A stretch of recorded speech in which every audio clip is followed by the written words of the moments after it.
topic that we are going to discuss is biotechnology, the principles and processes of biotechnology. So, what is biotechnology?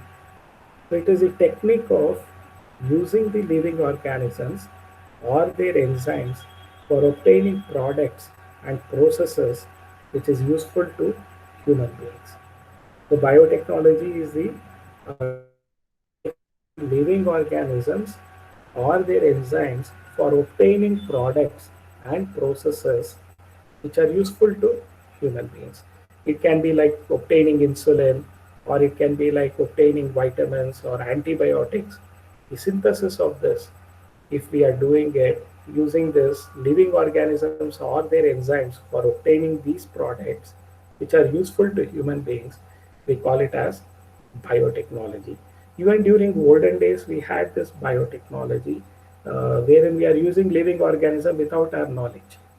See, today when we are preparing this dosa or idli batter, okay, so we keep it for some duration of time. After preparing the batter, we allow it for at least 10 to 12 hours before we utilize it for preparing idlis or dosa. ಹುಳಿ ಹತ್ಬೇಕು ಅಂತೀವಿ. It should become sour, we say. What is that? It is nothing but the microorganisms should turn them into softer part of it. So the microorganisms are responsible for making the dosa batter much more smoother and softer. So when you use after this period of 10 or uh, 10 hours or 8 hours and you use this dosa, it is quite soft and delicate. So that process is again by the living organism. Okay, so they undergo certain fermentation process. The formation of curd in the olden days, what we used to do was if I had to make a curd, I used to go to the neighbor's house and I used to take a small sample of curd from them. ಹೆಪ್ಪಿಗೆ ಕೊಡಿ ಅಂತ ಕೇಳ್ತಿದ್ವಿ, ಅವ್ರು ಕೊಡೋರು.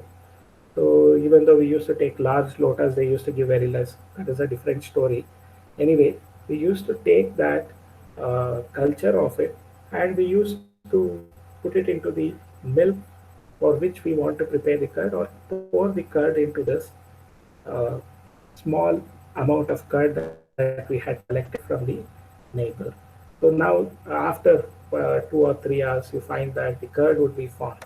See, what we have borrowed from the neighbor is the culture of lactobacillus bacteria from their curd. And when you put this lactobacillus culture into the milk, they get converted into curd. That is by the lactic acid fermentation. Now, that is also biotechnology. So, in the yeast is being utilized by the bakers. The yeast is also going to bring about anaerobic fermentation, because of which the dough becomes very soft in bread. Bread is very soft because of this yeast, that is baker's yeast that they added. Or in case of preparing wine or beer, they utilize this yeast. Okay, so they are going to undergo anaerobic respiration to produce ethanol or ethyl alcohol. Okay, so this is how even without the knowledge of the microorganism involvement, we used to have biotechnology in our olden days. Okay, but presently we are using it at industry level to obtain pharmaceutical products. Like you can obtain vaccines, you can obtain antibiotics, you can obtain insulin. A lot of such things can be obtained by employing this biotechnology. So EFB, European Federation of Biotechnology, they define biotechnology as the integration of natural science and organisms, cells, parts thereof, and molecular analogs for products and services. It's a very complicated one. The first definition is easier to remember, but you can also remember this complicated definition also. So, European Federation of Biotechnology (EFB), they define biotechnology as integration of ಕ್ರೋಢೀಕೃತವಾದಂಥ integrate ಅಂದರೆ ಕ್ರೋಢೀಕರಿಸೋದು integration of natural science and organisms, cells, parts thereof, and molecular analogs to obtain products and services. We define that as biotechnology. Okay, so biotechnology deals with, what does it deals with? Micro mediated processes like making curd, bread, wine. So they're all involving this microorganisms. So micro mediated processes, in vitro fertilization like test tube baby program. So the gift, zift, all these are biotechnology part of it itself. Today you can synthesize gene, synthesis and using of a gene. So that is again, it is a study under biotechnology. Biotechnology also deals with preparation of DNA vaccine. Biotechnology also is utilizing correcting a defective gene. Gene therapy ಇವೆಲ್ಲ ಇದೆ ಇವತ್ತಿನ ದಿನ. So a defective gene can be replaced by a normal gene by this gene therapy. Okay, so using this biotechnology today they are doing a lot of things. So today they are misused also. Biological warfare is biotechnology use ಮಾಡ್ತಾರೆ. So they are manipulating organisms, mutating organisms, even viruses. So now China has many such labs where they are manipulating the viruses. Okay, so and one of the, it is suspected that coronavirus is an escaped virus from lab. That is the reason we are not able to control it. It is just a hypothesis. We do not know how much it is true. But today, nations are utilizing this knowledge of biotechnology for biological warfare. Also, bio warfare. Also, they are utilizing it. These are various aspects of biotechnology which deals with micro-mediated process, in vitro fertilization like test tube baby program,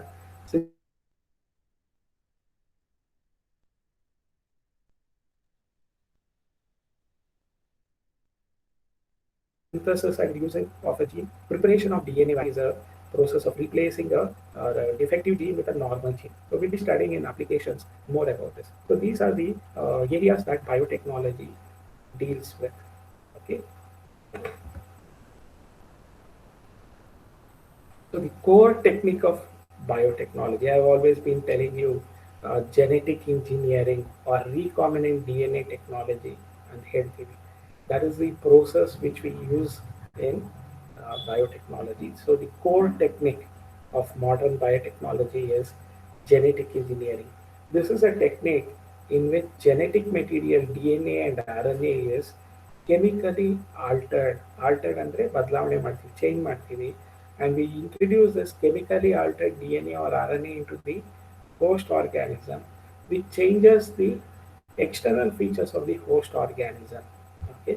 Now, a E. coli bacteria naturally does not produce insulin, but when I introduce this insulin gene through this recombinant DNA technology, now the E. coli starts producing insulin.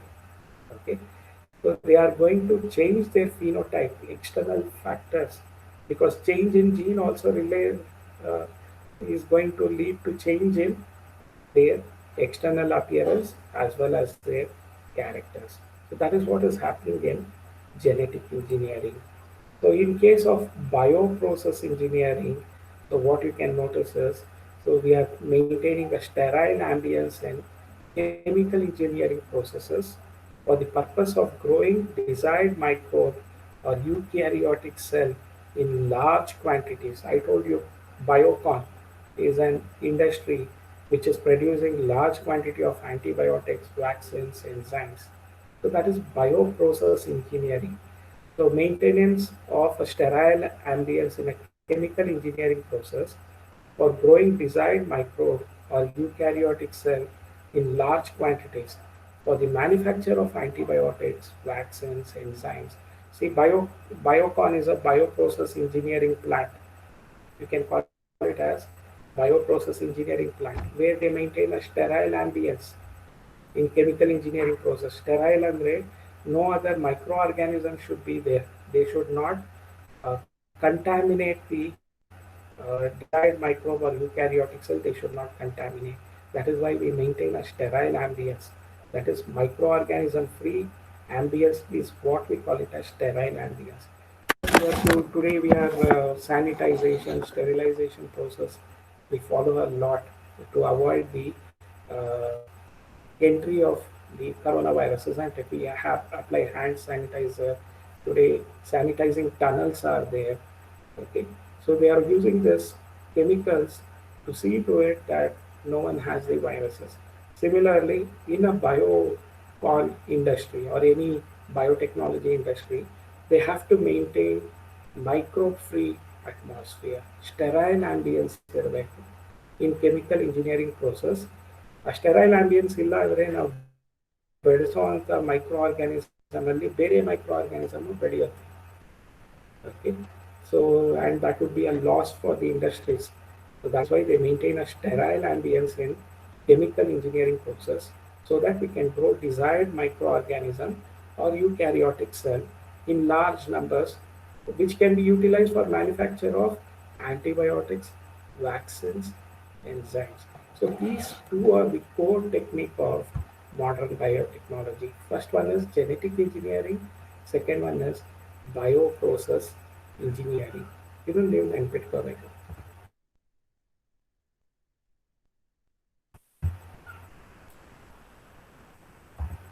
The basic steps in genetically modifying an organism.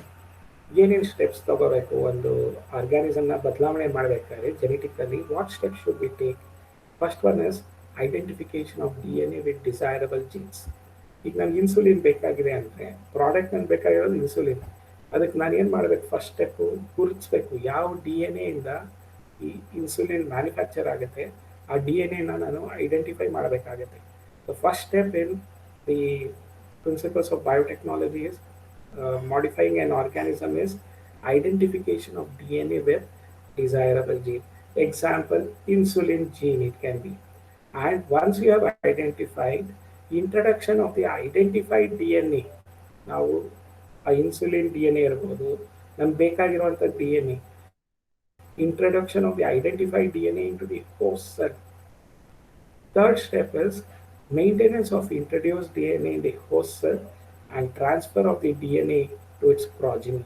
So it should be maintained, maintenance of the introduced DNA in the host cell, and we should also see to it that this uh, desired DNA is also transferred to its offspring, and the transfer of the DNA to its offspring. So all these three steps are involved for modifying an organism genetically. If you want to genetically modify an organism, first step is identification of DNA with desirable gene, like example insulin gene, introduction of the identified DNA into the host, example introducing the insulin gene into the host through the plasmid, maintenance of introduced DNA in the host, and transfer of this DNA to its progeny. So the insulin gene should not only be in the host cell, but it also should be transferred to its next generation or to its offspring. So all these three are the steps involved in genetically modifying an organism. So now let us go into details of each step of it. So identification of DNA with the desirable genes. How do we do this? In the traditional hybridization technique, it leads to inclusion and multiplication of not only desired genes but also undesired genes. So that is not required for genetic engineering. We want only desirable genes to be introduced. So that is the first step. So traditional hybridization process, that is emasculation, bagging, and other steps, if you look into it, they are all traditional hybridization techniques. They lead to inclusion and multiplication of undesirable genes and also desirable genes. In genetic engineering, only desirable genes are introduced. So only the desirable genes are introduced into this host cell. Second one is introduction of the identified DNA into the host. The vector DNA, see the plasmids are obtained from the bacteria itself. A vector DNA such as plasmid is used to identify, deliver an alien piece of DNA. That is the desired piece of DNA. That is, it can be human insulin. So that is introduced, okay, and they are merged. So using this enzymes, recombinant endo the restriction endonucleases and ligases, we cut and and paste the desired gene. So this modified recombinant DNA is introduced into the host organism, that is E. coli, and we call this cell as transformed cell. So once this recombinant DNA is introduced into the host cell, we call it as transformed cell. So introduction of the identified DNA into the host through the plasmids by recombinant DNA technology, we are doing that. So third step, the maintenance of the introduced DNA in the host and transfer of the DNA to its progeny. A piece of alien DNA like insulin gene, they have sequence called origin of replication or ORI needed for starting replication. So it cannot multiply itself with the progeny cells of the organism. Hence, the alien DNA is integrated into recipient genome. It has ORI. Okay, it multiplies and inherits along with host DNA. See, that is why insulin gene is not directly introduced into bacteria. It is introduced into its plasmid by recombinant DNA technology so that they have oocyte, origin of replication, and it multiplies and this gene, it multiplies and inherits along with the host DNA in the offspring. That is the purpose of utilizing the plasmid. Or else directly by we could have introduced the insulin gene into the bacteria, but they cannot multiply if we do that. So if we want them to multiply, they should have this HORI site, origin of replication site should be there. So that is the reason we extract from the host cell the plasmid, or a plasmid already is there like PBR322.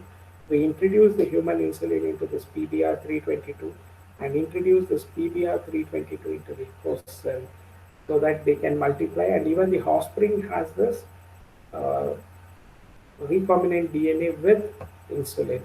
That is the purpose of doing it. So hence alien DNA is integrated into the recipient genome which has ORI. That is ಇಲ್ಲಿ ನಾವು plasmid ಬಗ್ಗೆ ಮಾತಾಡ್ತೇವೆ. It multiplies and inherits. Plasmid ಕೂಡ multiply ಆಗುತ್ತೆ and they inherit along with the host DNA. Okay. The Stanley Cohen and Boyer, Herbert Boyer, these were the two biotechnologists. They introduced this recombinant DNA technology was first done by Stanley Cohen and Boyer. So you should remember about these two scientists, Stanley Cohen and Boyer. So you already ನಿಮಗೆ recombinant DNA technology is an important aspect of genetic engineering ಅಂತ ಹೇಳಿದೆ. So the process of joining and inserting a foreign piece of DNA into a host organism to produce new genetic combination is called recombinant DNA technology. So what is recombinant DNA technology? The process of joining and inserting a foreign piece of DNA. Cut and paste, that is what we are talking about. So joining and inserting a foreign piece of DNA into a host organism like E. coli to produce new genetic recombination. ಈಗ ನಾನು insulin gene ಹಾಕಿದ್ರೆ the new genetic recombination is the bacteria E. coli now starts synthesizing insulin. To produce new genetic recombinations is called as recombinant DNA technology. So it was first put forth by Stanley Cohen and Herbert Boyer. These were the two scientists who put forth this recombinant DNA technology. So they worked on plasmid of Salmonella typhimurium.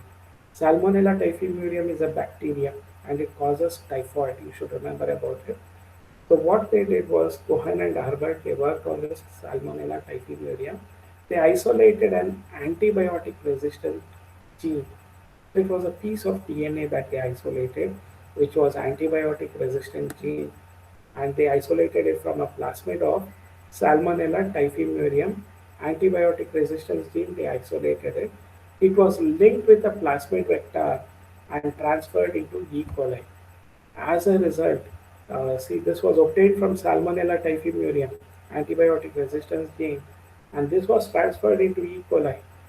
As a result, the gene was expressed and multiplied in E. coli.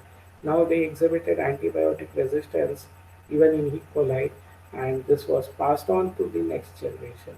This was the initial experiment that Stanley Cohen and Bayer worked on this, and they were the people to first introduce this recombinant DNA technology. In their experiments, what they did was they isolated an antibiotic resistance gene from the plasmid of Salmonella typhimurium, and they linked with the plasmid vector, and this linked plasmid vector with antibiotic resistance gene, it was transferred to E. coli. Now, as a result, the gene was expressed in that particular E. coli, and also the progenies that produced from this, they also started uh, showing antibiotic resistance.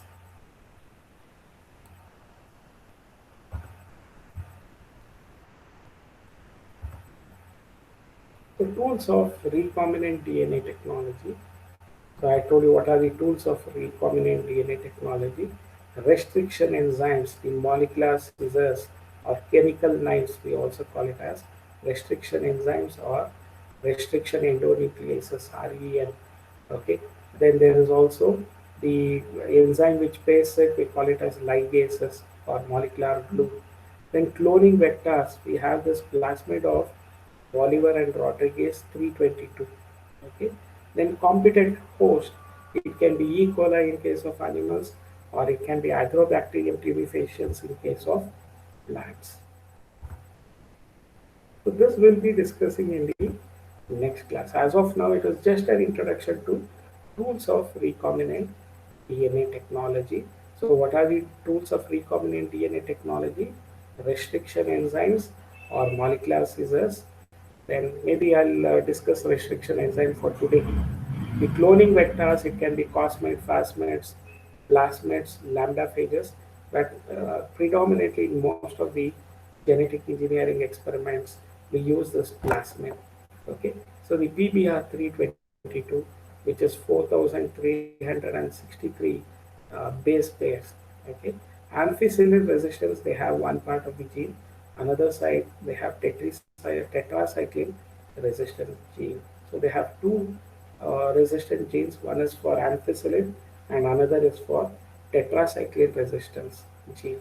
Then the competent host in which this recombined DNA, recombinant DNA or recombinant plasmid is introduced.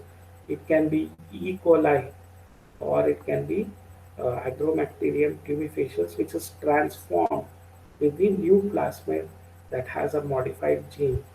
Okay. So restriction enzymes, they are also called as molecular scissors. These are the enzymes which cut DNA at specific sites into fragments. I told you a palindromic sequence. Can you notice here GAA-TTC? 5 prime to 3 prime, it reads as GAA-TTC in the first strand of DNA. Second strand, read it in the same direction, 5 prime to 3 prime. Again, they read GAA-TTC. So such types of uh, sequences, DNA sequences, which read the same in both the strands in the same direction, that is 5 prime to 3 prime, we call it as palindromic sequence. Always the restriction enzymes acts at the palindromic sequence. Here they are cutting the palindrome at different sites.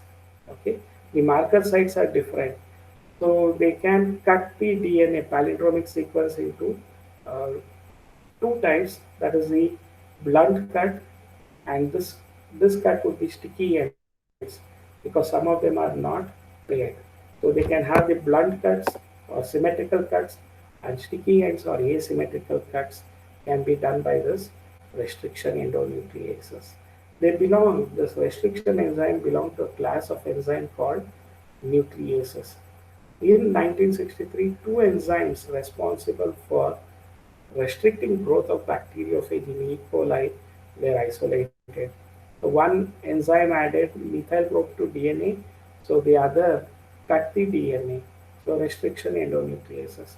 More than 800 restriction enzymes have been isolated from 230 strains of bacteria, more than 900 restriction enzymes.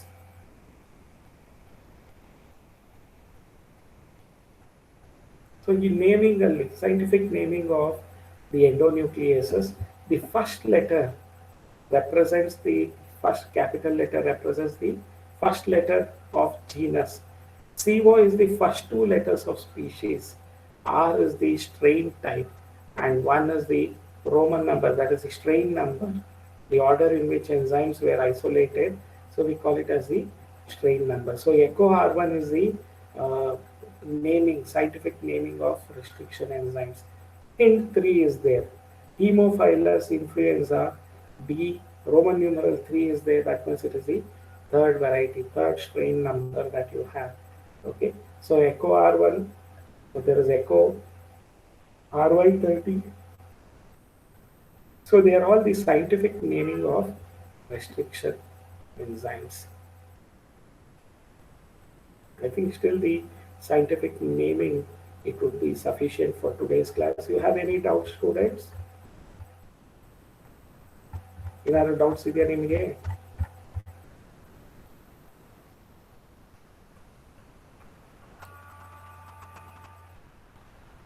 So we'll have just a brief recap of whatever we studied now in today's class. Okay.